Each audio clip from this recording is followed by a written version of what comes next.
Just be careful is all I'm saying, because the last guy ended up in a wheelchair. Guys, hi there. It's Richard Lewis reporting for cadred.org. I am here at another DreamHack, a fantastically awesome DreamHack. We just got here at 4 in the morning when it was fucking light outside. I mean, Swedish, you know, it's just crazy out here. Right in the summer, it's baking hot. Even I've got a t-shirt on, so I get my lily whites out. But what we're going to do is we're going to do our usual video tour and take you around here. As you can hear behind me, the Swedes, they love their fucking hard style or whatever it is they call it, these Euros. But you can also see just behind me, if I just get the cameraman to just raise up, this is the Twitch TV area, like right at the entrance, where all the pros are chilling out. You can see Gambit. We just saw Alex Itch just over there. They're just having a wander. They've just got here, obviously getting ready. So anyway, we're going to take you through DreamHack. And we've done these tours before. I'm going to try and make it a little bit different while we go along and try and liven up what is ostensibly a prolonged shot of the back of my balding head. Maybe the cameraman will lower and get you an ass shot in there or something, I don't know. But what you've missed so far, because it's the early afternoon here at DreamHack, we've already seen Robert Ohlen, who said he was going to wear a fucking onesie for the whole event. He's already took it off. So a bit betrayed by Robert there. But this is the sort of main area. They used to have tournaments in here. This is Hall C. So on our last video, where I think I got Hon and Dota 2 confused because I didn't have my glasses on, I just saw a blur of green. And like that made the Dota 2 community hate me even more than they already did, because I said they're a bunch of arrogant fucks. Basically, this where now is just kind of casual games. They're all just chilling here. They've got one change though. They've put a big screen. So for the casual players who are here, who are wanting to maybe know what's happening with giveaways on the main stage, which we're going to walk to now, they've tantalizingly placed a big screen here with speakers, so you can see what people are giving away. We're going to head to that area now so you can see it yourself directly. But here's, I mean, one of the things that we always talk about is that this is a festival. It's a festival atmosphere. It's not just solely about esports. And this is where a bunch of enthusiastic gamers, nerds, whatever you want to call them, they come, sit in the dark and play the games they would play at home, just in a more kind of social setting. And DreamHack's, you know, founded on that. By comparison, the esports area is really small. So, as you can see, row after row after row, these are all just casual players. People have just made the journey to, you know, Elmia, here in Jönköping, just to basically fucking play games. You'll see lots of League of Legends and whatnot, but whatever's popular. These guys are just, like I say, all casual. If you come through here, though, we're going to get through to the kind of main stage area. Sorry, brother. He looked fucking well bewildered, that guy. And you'll notice as well, there's lots of young, I mean really fucking young gamers, you know, because it's a safe environment for them. It is a dry venue, you know, you don't get to drink here. There's lots of sort of socially orientated stuff, which we'll see in a moment. Like, for example, the military come here. You know, I mention that all the time. They look to offer people some insight into careers and whatnot. This is the one of the main stages. Now, what happens here isn't necessarily esports related. This is where all the exhibitors and people who've paid to be here basically pay to give away stuff. I think is it worth going all the way over there to get the crowd in? Cameraman says yes. So we'll do that. You can see there's Complet up there. They've got some little stand in there. And if you want to get, because obviously you get the sights and the sounds of a DreamHack, you don't get the smells of a DreamHack. When you're in a DreamHack, it's like if you've ever had a summer job working in a Chinese kitchen, that smell of sort of you know, grease pans, you know, it's kind of like that, and that's just the fucking unwashed gamers. Everyone's wearing vests in the summer. It can get a bit hot and sticky in here, and with the smell of takeaway food as well, it's quite a unique aroma. But anyway, so we're going to head towards the main stage. You can see what I'm talking about. The vests, just ever popular.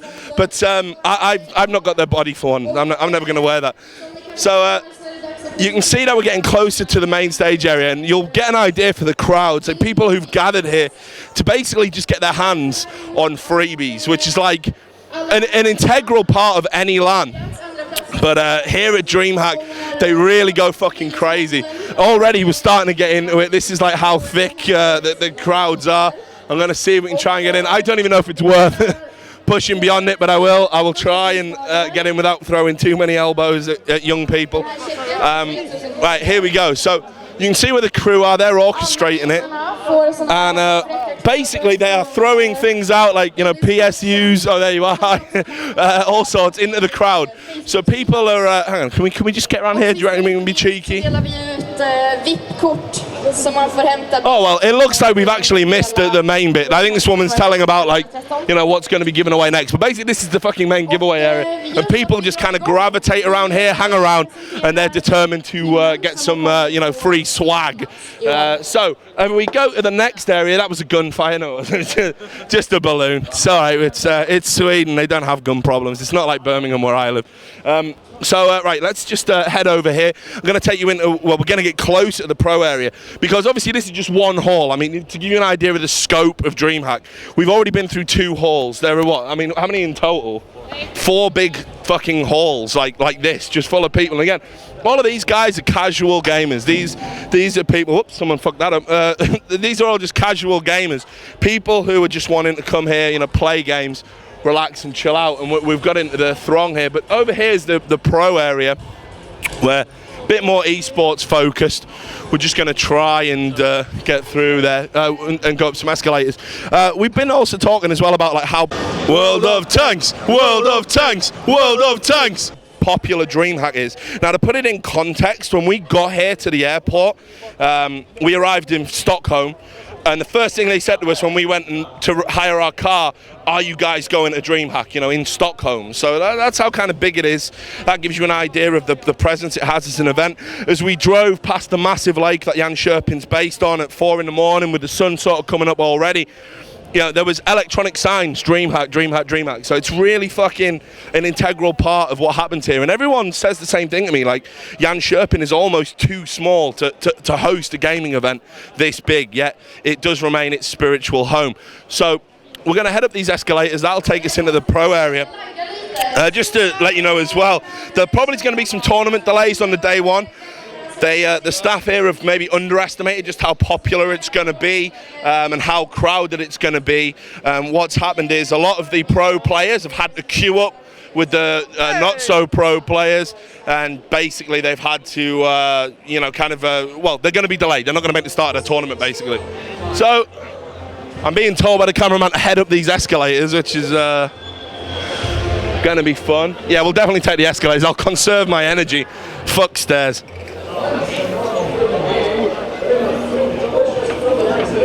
So, this has been a far more extensive tour than the last one we did. We're going to keep this rolling. Hey, how's it going, brother? Enjoying DreamHack? Yeah. Yeah, there we go. World of Tanks! World of Tanks! World of Tanks! Yeah. I'm loving it. Look, I'm British. You can tell I'm loving the heat. I'm sweating like a fucking pig. I forgive you. Thank you. Forgiven for being British. There you go. It's, oh, okay. Not for being British. All right. Anyway, so we're up here now, and this is going to take us through into the pro area, where again, you know, it's going to be a very sort of different atmosphere to what we've got in there. You've also heard people shouting the "Hallå," which is like a DreamHack tradition. Certainly not one of its proudest areas.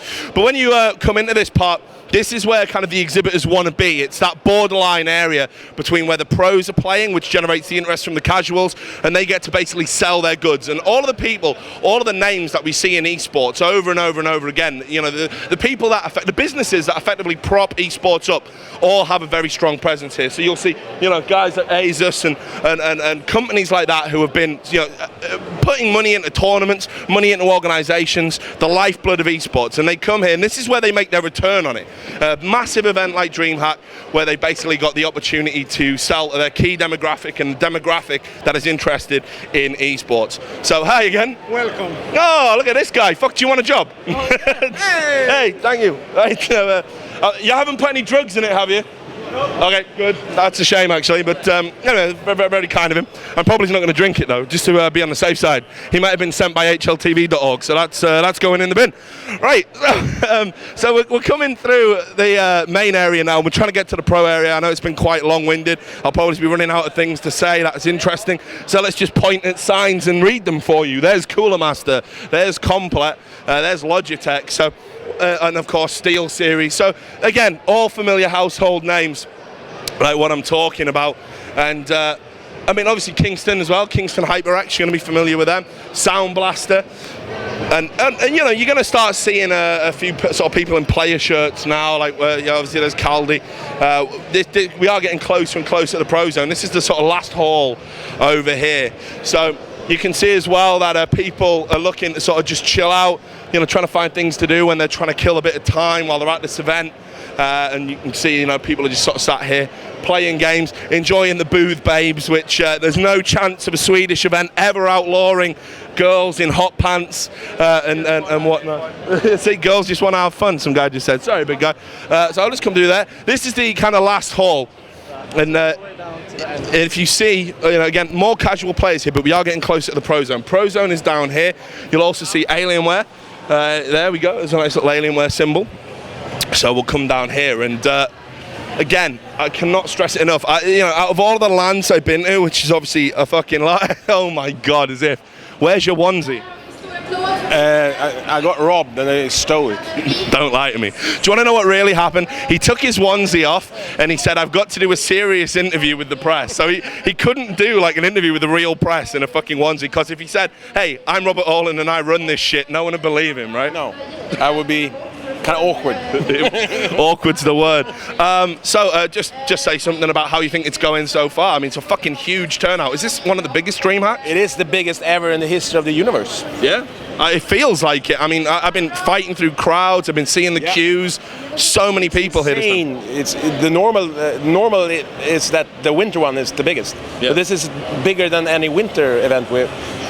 Last night I counted the percentage of unsold BYOC tickets.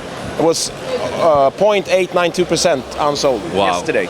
And we sold more yesterday, and today we're going to sell even. So it is sold out. What do you attribute that to? What do you think's the reason for this summer event suddenly being so big? I have no idea. It's like suddenly everybody thinks that Jönköping in the summer is a cool place to hang, I guess. I don't know. Strange. Well, it's not so strange. I love your events. I'm going to definitely hang out and have a beer with you. I won't waste my time interviewing you because it'll fuck up the devils that prevent you saying your words, your evil words about Sundance and stuff. But it's great to see you, brother. Sundance, I love you, man. Have a great one. I'll see you later for a beer, brother. So that's Robert Ohlen, just for those who aren't regulars, because me and him are pretty tight now. Brothers bonded by blood. He is obviously the bigwig, the guy who runs all this shit that you're seeing now. So let's get down to the pro area that we've been talking about for the last 20 fucking minutes, and thanks to all the people who've stuck through this tour a lot longer than I anticipated. A lot of sort of legwork covered. But this is now, we're starting to get to the tournament area. So this is the difference. This is where the pro players are starting to get set up, and you'll see some of the stages in the tournament areas as we just get a little bit closer. So you can see that we've got, I mean, you might be able to make out some vague signs in the background. I don't know what the lighting's like, but obviously this is what the area where we're going to have StarCraft. We're going to have the CSGO, the Dota 2. And you can see we've got the CSGO banners over here, which is a good place to sort of head towards, see if we see any recognisable faces. I'm being told actually the tournament area is to the left. Sorry, that's just a sign.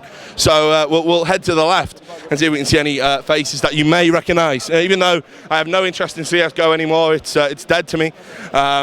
Like a cruel stepbrother that robbed you or something, I don't know. So yeah, so this is the, moving away from that terrible metaphor, we'll just have a look here, and you can see there's RDL, obviously. And, you know, guys getting ready to play. You can see that CSGO bringing the crowds. There's masses of interest in CSGO here at this shit. NIP were here as well, obviously being looked after on home soil. We saw them earlier, so you can see there's Tweedy. There's big Emil Heaton. How's it going, brother? Good to see you. I'm just doing the video tour, so I'll come and talk to you later. But that's the big man, the legend. And you can see as well, we've got some more around here. Obviously, this is the Ninjas in Pyjamas entourage. This is where all the people, you know, have come to see the 1.6 legends, guys like Forrest, best player ever to have played the game. Not even an opinion anymore. And okay, so that's the CSGO area. You can see over here as well, look, StarCraft. How nice. So that gives you an idea as well. So let's see if there's any familiar faces. We'll walk around this. We'll see if there's any players you like, because, you know, one of the things that again, my eyesight's so terrible, I don't notice people when I'm doing the tours myself, and then people say, oh, at 1 minute 50, so-and-so was detected, and he didn't even notice, which is absolutely true, because I don't. So I think we should probably finish the tour. I think it's getting kind of big. Kind of long. I was going to take you into the press area, but fuck it, they're boring. It's just a bunch of losers, you know, trying to ride on the coattails of esports success, much like I've done for a decade. So That's DreamHack in a nutshell. It's fucking huge. As Robert has rightly pointed out, it felt like a big event, and rarely the summer ones are the big event. It's always winter that's massive, but this is an exception. Believe me, I can tell. I've been to plenty of them. This is next level. So I'm going to be very interested to see what their final figures are like come that. But for all the people at home, I hope that video too has given you a bit of a feel and a flavour for what it's like at DreamHack, and hopefully you'll get to come here one day, because as we said in our Esports Heaven show, which if you haven't checked it out, it's on our YouTube channel. There'll be a couple of videos below this. You know, it's such a good fucking event. It's great to be here. It's also great to watch at home, so do follow it. You'll be able to follow all our coverage at cadred.org. We're going to be spamming Reddit and probably getting shadow banned by all you Reddit admins who hate us. So just follow our shit. Thanks for everything. I'm Richard Lewis. World of Tanks! World of Tanks! World of Tanks!